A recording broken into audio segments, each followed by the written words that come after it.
Welcome to the Thimble.io Learning Platform. In this video, we're going to go through a sample module together in the Creator Set Playground course. To begin, you're going to want to make sure you're logged into the Thimble.io Learning Platform, and from there, we're going to navigate in the upper left-hand corner to Courses. From there, select the Creator Set Playground, and the sample module we're going to be looking at for this particular course is Algorithm Adventures. So to access the module, simply select that drop-down and click on the Getting Started section. Every module within this particular course is organized with the following course format: Getting Started, Lesson Launch, Project, 2 challenges of a coding challenge and an engineering challenge, assessment, and resources. This particular course is organized in this module flow to promote student learning from the most foundational of concepts set in the lesson launch, to the project where they'll actually build something hands-on with guided instruction, to the challenges where they'll apply what they've learned, and finally the assessment where they will assess their knowledge. So to begin, we are in the Getting Started section of a module. In this section, we're going to introduce students to what they're going to be learning throughout that particular module. We also cover learning objectives, what they'll need to be successful.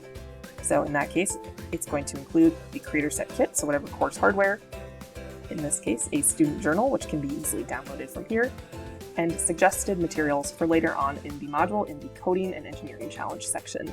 Finally, we offer kind of a crash course in the software and hardware setup if the student has not already gotten access to the Arduino IDE, familiar with the particular kit that they're using. All of this information is always going to be covered in the Welcome to the Course module itself, but if they need a crash course, they've got it here. Finally, we've got some quick navigation to the other components of that particular module, which again can be accessed from the side navigation as well. So let's move on to the lesson launch. The lesson launch is designed to introduce students to foundational concepts in STEM, computer programming, and beyond. So in this particular module, we're learning about algorithms and sequencing, and we've got a ton of resources to get students up to speed on what exactly that is. The first resource here is our lesson slide deck. So this can be viewed and expanded by clicking this button here. Once opened, you'll be able to access this interactive slide deck, which can be used by the different built-in interactive components in navigation. Every one of these slide decks is organized into 4 sections, the first being the introduction, then vocabulary, build your knowledge, and a lesson summary. We also cover navigation controls as it relates to the lesson deck itself, and then we just dive right into the introduction. So we introduce students to what they're going to be learning about, we cover learning objectives for that particular lesson launch, and then we dive right into vocabulary. So here we're going to list all the vocabulary covered in that particular lesson. We also provide a pronunciation for terms that are a little more difficult to pronounce. We also go ahead and define each of those vocabulary terms, of course. And then we move right on into the Build Your Knowledge section. So this is really the heart of the lesson slide deck. So here we're going to introduce the concepts that are covered in this particular module and relate them to real-world phenomena to help students further understand how we are taking these STEM and computer science concepts and applying them to our real-world lives. So we include those definitions, we've got lots of imagery, and within every single slide deck there will be 2 no-tech activities that students can complete either in small groups, as a class, or individually. So in this particular activity, they're building an algorithm sundae. We provide the digital resources to be able to do this digitally. They can also print it out. We'll take a look at the student journal that will accompany these activities in a little bit, but that's an example of a no-tech activity we have. We also offer embedded videos, and of course plenty of concepts to explain these particular topics. Here's another example of a no-tech activity, and that wraps up that Build Your Knowledge section. Finally, we summarize what students have learned, including those lesson objectives, and talk about next steps, which of course is the project. So along with that lesson slide deck, we offer 2 resources here. The first is a notes resource. This is essentially a handout if students want to be able to take notes slide by slide in your class period. So that's a useful printable resource there. We also offer a student journal, which again can be either printed or downloaded for digital use, and you can incorporate that into your personal LMS so that it can be completed as an assignment digitally. But ultimately, we've got a page or multiple pages here for students to complete for every single section of that module. So here you can see the Getting Started. The lesson launch has several pages. Again, those no-tech activities, we've got them built in here so students can complete them. We also cover the project and the coding and engineering challenges as well in this journal. So think of it as it's a one-time print or share of a document, and students are working on it throughout the module. So it goes with them through the module. So this is a great resource if you need something for students to be doing at the beginning or end of class. It's also an opportunity to collect a grade every day when you're working, for example, on a project, maybe over multiple sessions. So that's a great resource to be using in your classroom. All right, so obviously we looked at the lesson slide deck, we checked out the notes, the journal. Now let's say that you have, in your particular implementation, you are focused more on doing the projects than all the other lesson resources here. Just to get students up to speed, we also have a kind of a condensed version of the lesson slide deck in the platform itself. So we still cover those learning objectives, vocabulary, but that build your knowledge section is just more succinct and condensed. In the platform itself, we also offer a quick and informal knowledge check, so students can kind of assess how they're doing in terms of their understanding of what's being covered. Then we have Connect and Reflect, and this section is dedicated to connecting those, again, STEM and computer science topics and concepts to real-world phenomena. So this may look like a video that they can go out and watch, an article they can go read, and ultimately those Connect and Reflect external activities are going to tie into the Research and Discuss section here. So these are questions that can either be assigned to students as homework, they can do it in small groups, you can have a class discussion that these questions are leading, so a lot of opportunities there. And again, all of the resources in this particular course are a la carte. So let's say you don't have time for a particular section of a module, that's okay. Everything's designed to be completed as you see fit. So that wraps up our lesson launch. Let's move on to the project. Here in the project, we're going to start with a project introduction, so introducing students to the project they're going to be creating. On the right-hand side here, we're going to have a completed image or GIF of that particular project once it's been completely built. And then we dive into the particular learning objectives, so what do we want them to learn as they're building this project. Here we have the components checklist, so before starting the project, here we have our project components checklist. This is going to be comprised of the components that the students will need before they start their project, so they can go ahead and complete that checklist as it relates to the kit components. Then we dive into a pre-project discovery. So because all of our modules are standalone a la carte, we want students to be up to speed on the very foundational concepts they need to know to start doing this project. So that might be covering what is a circuit, what's an Arduino, what's a microcontroller. So we're going to provide some initial information, knowledge for students to get up to speed before they dive into the project. Next up is the project instructions themselves. So here you can see we have a project that is divided into multiple parts. Here is the first part. So for every step of a particular project section, you're going to see an image, a title of that step, the description, and a helpful tooltip to help students work their way through the project. They can either click on the images to progress or use the left and right hand arrows here to move through the steps of their project. Once they reach the final step in a particular part, they're going to essentially have the opportunity to further understand what they did and why they did it. So we talk a little bit more about the Arduino itself, the Arduino IDE, particular components that they're using in that part of the project. So for example, they just set up the LCD RGB backlight. So what is the LCD RGB backlight? We talk about what that does, what it does in this particular project.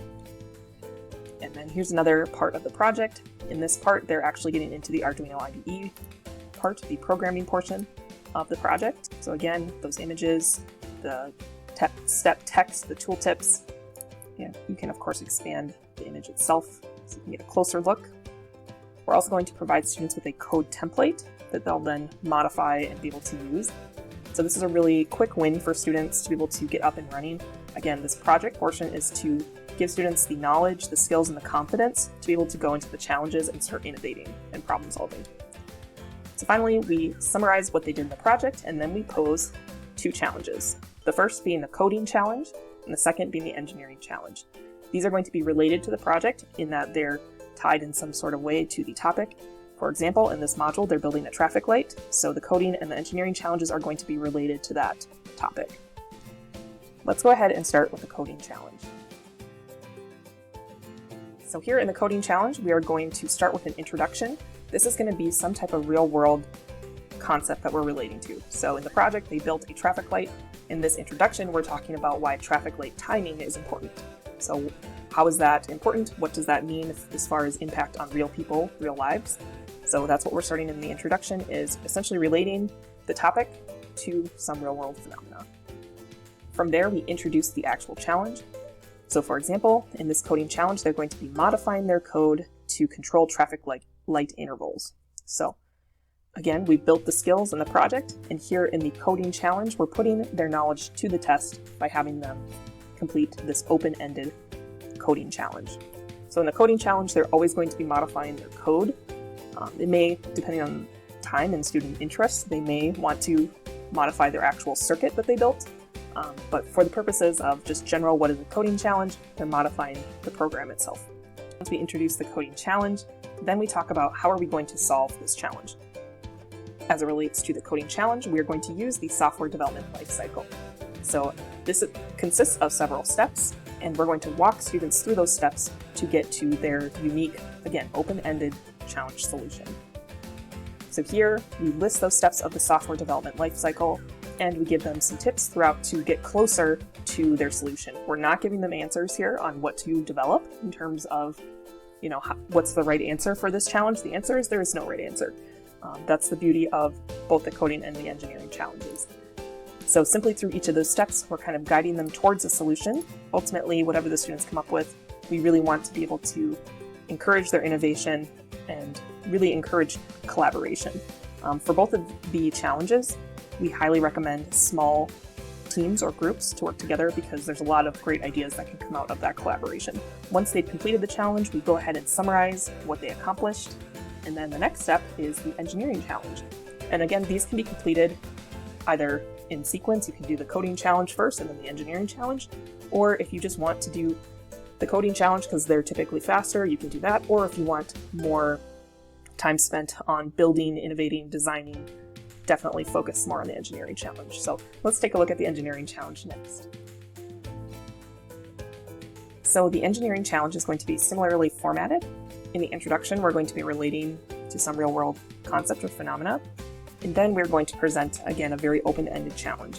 And the difference between a coding challenge and an engineering challenge is that, again, coding, they're simply manipulating their program. In the engineering challenge, they're manipulating their program and they're building something to accompany their project. Again, there is no right or wrong answer. It's all design-driven. And as it relates to the engineering challenge, we're having them use the engineering design cycle. And very similarly, they are going to work through each of the steps of that cycle to come up with their solution. So the engineering challenge is where those additional materials like cardboard, writing utensils, construction paper, different things of that nature, string, all those different kind of household classroom materials, that's where those are going to come into play. So if you're looking for a way for your students to problem solve, collaborate, design, think about how systems work together, this is the opportunity to have your students accomplish those tasks. So once we summarize what they have done here, we give them the option to share their solution. We would love to see what your students are creating. We would move on to the assessment after this. So the assessment is a very flexible, formal assessment of knowledge. Every question is aligned to a specific standard, and it can be utilized in a lot of ways. You can use it as a pre-test, post-test. You can use it just as a quiz grade if that's what you're looking for. But ultimately, the interaction, the experience is very similar to the knowledge check, which we saw in the lesson launch. So students are going to be able to answer a question, and depending on their answer, they will get some additional feedback from our little ThimBot buddy down here. So that is our assessment. Finally, we will wrap up with the module resources. This is actually a great place to start, in addition to the Getting Started section there. This is where all of your downloads are going to be located for that particular module. So here we have our instructor guide. This is a teacher-facing material, though not a big deal if your students look at it. There's no answer key or necessarily anything in here. This is just a useful resource to help facilitate that module from start to finish. So lots of great resources in here, different standards, again, vocabulary, some pacing guide suggestions, learning outcomes, some notes. So there's a lot of great resources here in the instructor guide for whoever is implementing this material. We also, again, have that student journal available in both printable and digital format. And the next resource that we have here is our STEM Career Explorer activity. So this can be assigned or students could complete it in groups, really depending on how you want to implement it. But ultimately, every module is going to have a STEM Career Explorer activity that is tied to the concepts that are covered in that module. So for example, in the project, we talked about traffic lights. They built a traffic light. So in this particular STEM Career Explorer, we're looking at ITS engineers and what does that career do? What is their impact? So there's a lot of great research that students can do here as it relates to that STEM career. So we have them actually research the career. What technologies do they use? What opportunities of growth and advancement? A lot of interesting stuff there. And then we have them assess the career impact. So what is the impact of this career on me, my community, and the world? We also have an external activity, so a video or an article that they can go read and they can answer some questions. And finally, we have students evaluate their interest in that particular career, so they can start to make some decisions about what they want to do after high school. So that is our STEM Career Explorer activity. We also offer a code solution zip folder. So let's say that you want to have a completed project built before class starts. Just go ahead, download that zip folder, get the solution file, upload that to your Arduino IDE, upload it to your Arduino, build the circuit, and you've got it's kind of a quick start file to get your project up and running. And if you, for example, want to have it ready before class, or just an example for students to look at for how a correct project should function. So that's the code solution zip folder. Again, we have those digital assignments. And finally, we have our exit ticket prompts resource. This is just a document that you can use a lot of different ways, just exit ticket prompts. They could also be class starters. Some are going to be actually recalling specific knowledge that they've learned in the module. Other things are more creative. So we've got some different examples in here for you where they draw, they write, they can come up with a dance. There's a lot of really kind of fun activities in here in those exit ticket prompts.